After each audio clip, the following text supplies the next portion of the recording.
We have our partners at AllianceBernstein hosting the webinar today to help us navigate the post-election investment landscape. Walt Czaicki will be leading the call today. Quick background, he is the Senior Vice President and Senior Investment Strategist for Equities at AB. He rejoined the firm in 2015 and has been in the investment management industry since 1986. And then prior to joining AB, Walt worked on the buy side for Regions' financial predecessor organization, as well as at Commerce Trust Company and Bank of America. He holds a BSBA in finance and an MBA, both from St. Louis University, and is a CFA chart holder. So we definitely have an expert on the call today. So I will pass it over to Walt to get us started. Well, yeah, many thanks for having myself and my colleagues at AllianceBernstein able to join the call. We appreciate the partnership and the opportunity to speak on just a couple things that have been going on in both the economy and the capital markets. But first, as we go through our conversation today, it's going to be really segmented in three different areas. With the election now behind us, we want to talk about what the scenario looks like in terms of, in most importantly, investment implications. The thing that I'll say in caveat, and many of you all know, what is said on the campaign trail and what is ultimately implemented are often two different things. But at the same time, we have to be mindful of that. Just taking a historic look that historically elections haven't mattered to the markets, but certain policy initiatives can have an impact on certain areas of the market as well as the economy. And we want to touch on that. We don't want to give that short shrift, as they say. But I'd like to also speak to how we see the economic landscape evolving and what ultimately drives that. And then finish up with some ideas or thoughts in terms of where we're finding opportunities within the equity markets, given the current landscape and what we see ahead. So with that as a brief agenda, let's just jump right into things. Now, this is what we put in our capital markets outlook. Consider this an evergreen slide. I'm not going to clear every line item. We don't have time for that. But as you look at this, it's really a scorecard of how different areas of the markets have done. On the left, you see it from equities to the credit markets to how certain areas of government bonds have done. And we show this on a global perspective. But the reason why I show this, and again, this is through the end of September, is that if you look on the far right-hand column, the blue bars on the top, when you consider what equities have done, and we consider everything that's gone on in the last couple of years, that's a 2-year look back. And remember, in 2022, we were still tussling with higher and rising inflation, central banks tightening, especially the Federal Reserve, and all through it, with all the worries, all the concerns in terms of where things are going, the equity markets are up 66% as measured by the S&P 500, that first blue bar. And you can see down the line, it's been a broad push higher. It's just a reminder to your clients that despite some of the trials and tribulations that could go on, the long-term trend in equities is up. And we also saw some participation in the credit markets just below that. When you considered it high yield, it gave you a 30% rate of return over this time frame. As an example, many areas of the fixed income market have been playing a role and certainly have been doing their job as well. So it's just a friendly reminder that when you look at these returns and then you look at the year-to-date return of the S&P up 25%, the Russell 1000 Growth Index up 29%, and even small caps up 15% year-to-date, it paints a picture. And I would just say in short that we still think that there's gas in the tank. We know that equity valuations are high, but we're finding opportunities beyond just at the index level. Many stocks have been left behind in our case, we think unfairly. And some of that relates to the election, concerns over that in terms of, my goodness, what's going to happen, what policies are going to be implemented. So let's get right up front that historically, politics haven't mattered in terms of the stock market returns. And what this chart is showing is if we take the data on the Dow Jones Industrial Average, and the reason we did that is because that data series goes far, far back. As many of you know, the S&P just goes back to the late 1950s, 1957 to be specific. So this is looking at the Dow going all the way back to 1937. And many investors, they get, just given the polarized nature of what's happened in our country, and the fears over how elections are going to go. The last few have been very, very close. This one, not so much. But we break down to people who want to try to time it by saying, I only want to be invested if a Republican is in office. We have that labeled on below. And some people say, no, no, no, not so fast. I would rather be invested if a Democrat president is in charge, because the last time we had a balanced budget was under President Clinton. Things were really good.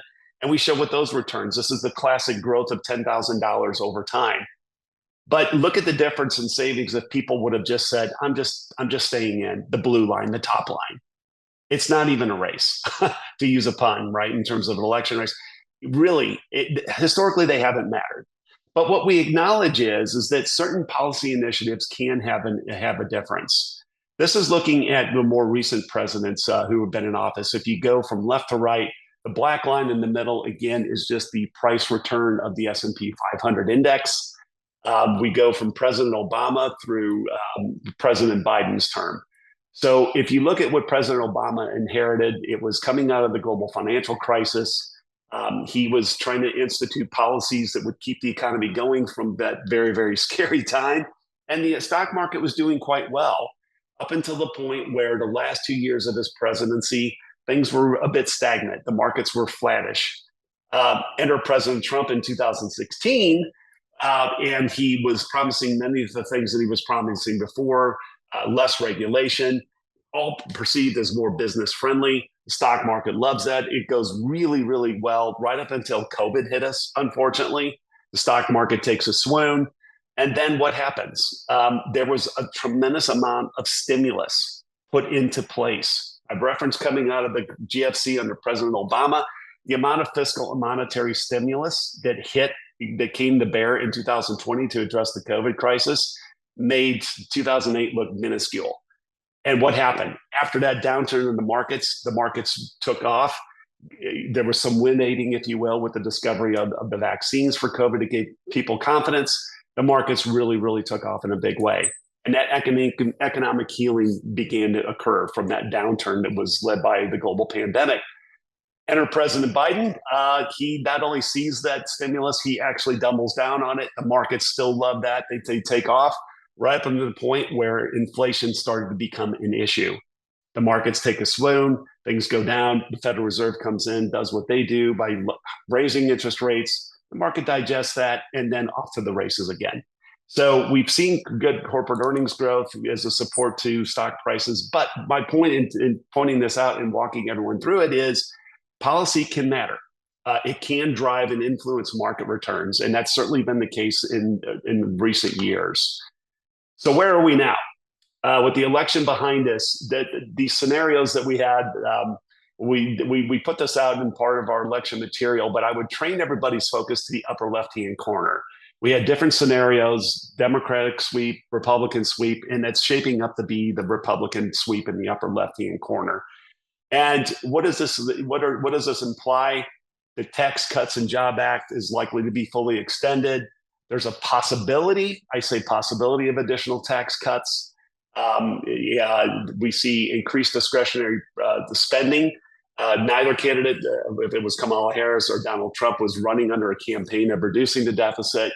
And tariffs, could offset some of the benefit if tax cuts are implemented beyond just the TCJA that I talked about. But the net is what happens to the economy. We think we're still going to be in an expansion mode. So it's not all bad news. We've had some concerns about deficits and debt, which we could talk about if we don't turn a blind eye to that. But largely, the bond markets have been digesting bond auctions, despite rates going higher. That we think, in many cases, that's led to a good opportunity to add to duration in fixed income. But this is where we think directionally things are going. We'll see what happens. And the reason why I keep saying we'll see is not every Republican in Congress is fully on board with everything that the Trump campaign was hoping for. So we'll see how it all works out. The president will have some discretion on some of these, others maybe not as badly as feared. So from an investment perspective, what have we been advising our clients?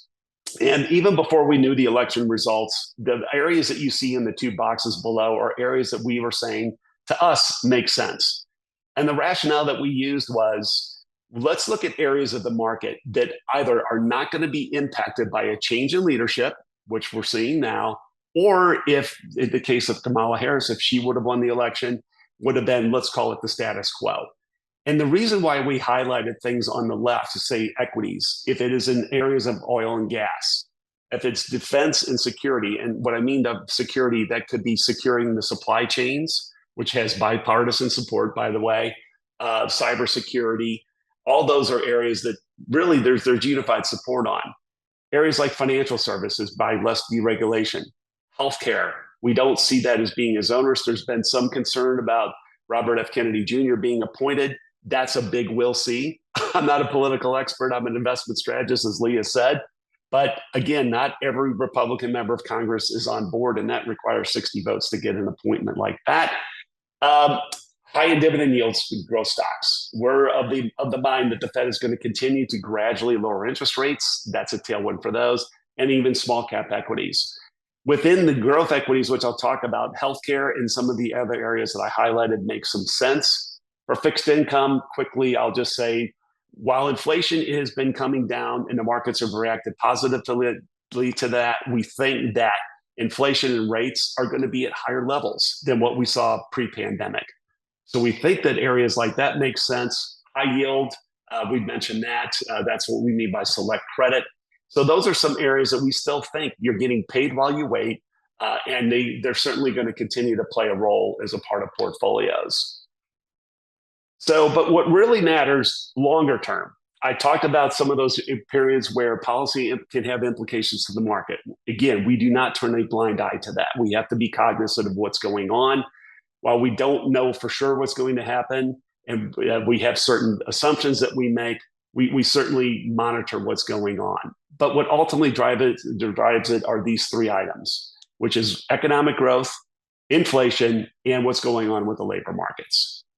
Interest rates are really at the center in terms of market returns over time. And these are the three components that drive that. And what we're showing on these three charts is, okay, what is the Federal Reserve? What are they focusing on that's going to influence or inform what they do from a monetary policy standpoint? And from left to right, when you look at growth, in this case, this is GDP growth, the Fed really puts an assessment out to say, how do we gauge the risk? And in terms of the Fed, what they're saying is, what's the risk that the economy is not going to do well, that say it goes into recession? And if you look at that dot plot line within that blue box on the left, it's gauging that they assign a lower risk that the economy is going into recession. We would agree with that. The economy still seems to be on pretty good footing here. So that's a lower risk in their view. Inflation, the middle box. Again, that dot plot is showing trending that the concern over inflation in terms of how that might inform their monetary policy has been declining. They don't see that as great of a risk because inflation is gradually continuing to go in the direction that they want. But lastly is the labor market. And that's where they're assigning a bit of a higher risk in that the labor market certainly isn't crashing, but it has been moderating. We've seen a softening in the labor market, so they're going to keep a close watch on that. But net, we say directionally, they're still going to be lowering rates. But let's get into this a little more on a couple levels. Now, what this slide is showing are various, let's call it buckets of inflation. Food prices in the upper right, energy to the upper left on food prices, that is, energy to the right of that, goods prices in the lower left. Now, that could be anything that we buy off of Amazon, or it could be bigger ticket items like cars or furniture. That's one area of the inflation bucket that we've actually seen prices come down. People talk about inflation going on down, but we know that the price level, the absolute price for what we're buying things, by and large, is still higher than what it was pre-pandemic. But the rate of change in inflation, actually, where we've seen deflation, has been in goods. The area that's been the sticky wicket is what you see in the lower right, which is services. That could be anything from car insurance to healthcare insurance, to car repairs, concert tickets, you name it. People are still spending, but they've spent differently versus where they were in the pandemic, trying to buy goods. That's still been a high level of inflation that's kept inflation fairly stubborn. and bears watching over time. But directionally, we haven't seen it go super high from these levels, but it's been stubborn nonetheless. And that will dictate to a degree the pace of what the Fed does. Turning to the labor markets, if you look on the left-hand side, we've seen that the unemployment rate has gradually gone higher, but it hasn't done so at an alarming rate.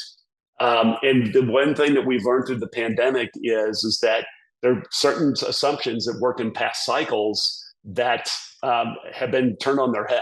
Because if you look at on the right-hand side, the layoff rate, while the hiring rate, that purple line has gone down, the layoffs, we haven't seen widespread layoffs. We've seen it in certain sectors a year or two ago, certainly in the tech sector. But by and large, the labor market, again, it's softening, but it's not crashing, is my point. So that really leads to this moderation in economic growth. And every quarter we show the different areas of the world where we make forecasts over just 2 years. We don't go much longer than that. It's especially as fluid as it's hard to put a high degree of accuracy on where you think the economy is going to be in 2 years, much less 5 years. But these are our forecasts nonetheless. These are through the end of October. And if you look at that highlighted blue bar, that's the U.S. real GDP. Those are the first two columns. Net, we think it's going to be average real GDP growth just under 3% for this year. That's a year-over-year change. And then next year, still positive, but just under 2%. Inflation, if you look at this again from left to right, 3% this year on average, down to about 2.5% next. As far as the Fed, we think that they, again, cut 25 basis points in December for the Fed funds rate. Those are the next two series of numbers, and in an additional 100 basis points next year. But again, it's going to be case by case. We've seen inflation, as I said, especially in services, has been stubborn. The Fed has made it clear they don't feel a huge sense of urgency. So this is going to be a dynamic process. I always say with Fed funds rate forecast, think of it more of a compass versus a GPS. So that's where we're at from the economy. And before I get into some of the areas of the equity market, Lee, I wanted to check in and see if there are any questions so far from the group. I'd be happy to answer anything that what we've covered thus far. No questions yet. Okay. So let's go to the equity markets.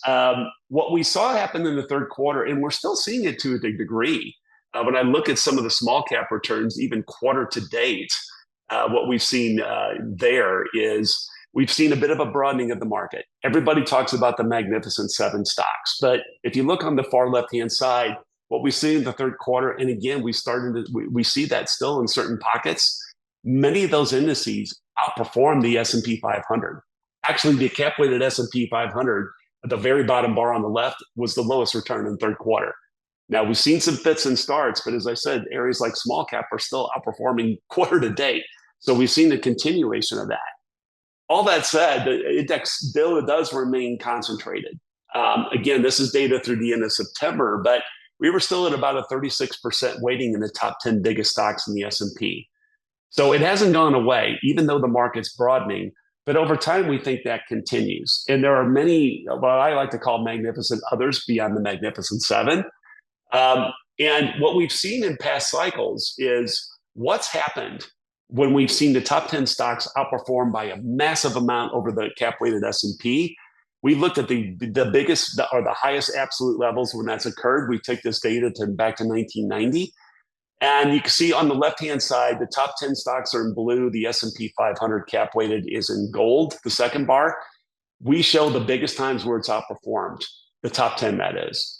When we look on the right-hand side, what's happened 1 year later, you can see in each instance, over the next 12 months, those top 10 stocks actually lag the S&P 500. And the third quarter of this year is put us off to a good start. Time will tell how this evolves, but we're confident that this is likely to continue because there are many other areas of the market that are priced well below, say, the cap-weighted S&P that are fertile ground for investment. And what do we think that could really drive this? I would really say let's focus on the left, because if you look at the Magnificent Seven earnings growth, the first set of bars in blue, they've been dominant from 2022 through the first half of 2024. They didn't get there by accident. Their earnings growth has been far superior than, let's call it, the S&P 493 when you strip out the Mag 7. But when you look at the back half of this year and in the first half of 2025, there's a degree of catch up. That is, the rate of change in earnings growth is more favorable for the 493, if you will, versus the Magnificent Seven. And I think the market is taking note of that. And that's why we've seen this broadening. Again, with rates going lower, we think that that's likely to continue. So what's also interesting is a byproduct of this concentration. I wanted to show the Russell 1000 index in prior periods, or excuse me, the Russell 1000 growth index, where we've seen high degrees of concentration and how that index has fared when things have changed. And this mountain chart is showing the top 10 names, and we go back in history. The point that we're making is those top 10 names can change, and they do change over time. But what happened the last time that this unwound? In other words, when the market really, really broadened out? Well, in that case here, we saw that the index, if you did it versus the peer group of the Russell 1000 growth category, large cap growth category, the index itself ranked in the 71st percentile when we saw an unwind like this. But when you look at just how extreme it's been in this period of time, this index, the index that is the Russell 1000 growth, has ranked in the 7th percentile. So this has been a headwind for a lot of active managers that, yes, they want to participate in this market. And we have from a nominal perspective, but many have lagged. Many of them are subject to diversification rules, et cetera, as our portfolio is. But on an absolute basis, as I said, we've done well. But we, as risk managers as well as portfolio managers, we think when this does begin to broaden out, we don't want to have an experience like this that we saw before. But I only point this out to just point out just how extreme this has been as a byproduct of this concentration. Not sour grapes. We own a lot of these names, but just telling nonetheless. So, where do you want to shop in this environment? Many of you who know our portfolios, we like to stay in the lane of quality. And what I'm showing on the left-hand side are different quality factors. People use the word quality a lot. It's a very nebulous term. We want to put specific definition on it. And what we're showing on the left-hand side is if you look at particular factors such as return on asset, interest coverage, dividend growth, et cetera, how have those factors performed after the Fed's initial rate cut? And we know that many quality stocks have done well. And this is what I mean by we still think that there's gas in the tank, not for just the stock market, but for higher quality stocks. This is showing historically how these factors have performed after the Fed starts to cut rates. And you could see these higher quality factors that I listed off do quite well 12 months after that. Where these lower quality factors, stocks with negative earnings, stocks with a very high beta, stocks with high debt to equity don't fare as well. That's why we're positioned the way we are. We still think it makes sense. And some of the areas of opportunity encompass areas like healthcare. That has been one sector that has been left behind, and we think unfairly so. I list a few things out here in terms of the case for it. We know the populations are getting older, as we show on the far left. People over 65 is going to double by 2050. What does that mean? On average, people have 7 surgical procedures in their lifetimes. That's not likely to stop. And the areas if it's telehealth, the cost of healthcare is spending is not going lower. We could see that that's going to roughly more than double from 2014 levels by 2040. But this opens areas of opportunities for like robotic surgery, personalized healthcare, which actually lower the cost of healthcare. And that's where we really like to focus, because when people think of healthcare, they think of what? Pharmaceutical companies, by and large. But if you look at a global healthcare index, as these pie charts do, pharmaceuticals back in 2000 were about 82% of the index. If you fast forward to 2023, it's been cut in half. That is other areas of healthcare. If it's life sciences and tools, if it's healthcare technology, a lot of those areas are where we're finding opportunity because there's the degree of innovation is quite high. The patient outcomes could be improved by this enhanced technology. In many cases, it lowers the cost of healthcare. The reason why I'm emphasizing this is that really keeps stocks like that under the radar of political of people in Congress who say you're charging people unfairly. To us, that's the way to take a lot of that political risk out of play, and the opportunity set is large. Other areas where we see that have been left behind have been in some of the consumer areas. And what we're highlighting here are some of the energy drinks markets. You can see that the household penetration on the left is quite high. And what we're showing on the right is in times that they've lagged, we've seen them come back, the blue line here on the right. And a lot of this is being driven currently by a more cyclical, let's call it the convenience channels, where if you go in a convenience store, you see the big case of energy drinks. That point of sale is typically high margin. More recently, it's been lagging. But given the fact that we look at the regulatory environment likely to be less so, the fact that the economy is still on firm footing, we think this bounces back, and a number of these stocks have been unfairly punished. I'll turn to this real quick. This is just showing some of the areas in healthcare on the left in blue, and some of the consumer areas, this first bar being some of the beverage category. This is showing historical valuation percentiles. You could see that the lower the number, the cheaper this area or industry group is. This is why we're saying these are some stocks that have been left behind. We're leaning into them. And when you look on the right, the earnings growth year over year is still quite positive. These are examples of magnificent others that I highlighted before. Another area is small cap equities. If you look at this on the Mag 7, when you look at their weighted average market cap of just these 7 stocks, it's bigger than the entire Russell 2000 Growth Index as a proxy for small cap stocks. And even the Russell 1000 Growth. It has been that extraordinary. But what we're seeing in small cap growth stocks that give us a lot of a degree of hope, and the market has taken note of this, is the fact that if we look at sales revisions for this category of stocks and earnings, sales is the black line, earnings revisions are these small blue lines, we're starting to see this stabilize. After many years when earnings growth in this category has lagged that of large cap stocks, we're starting to see this stabilize, and the market takes note of this quickly. And that's why we've seen them get a bit of a bid. And if we look at an area like the growth stocks, the small cap growth versus large cap growth here in the middle chart, they're trading at a substantial discount to the large cap market. And growth versus value is still trading about in line with the average at a slight discount. So even though small cap growth stocks have done well, we're not out of time. There's still runway left to take advantage of that. And the thing that I'll finish with is when you're in a market that's more favorable for small caps, and that was one of the areas I highlighted in terms of regardless who wins, small caps to us made sense.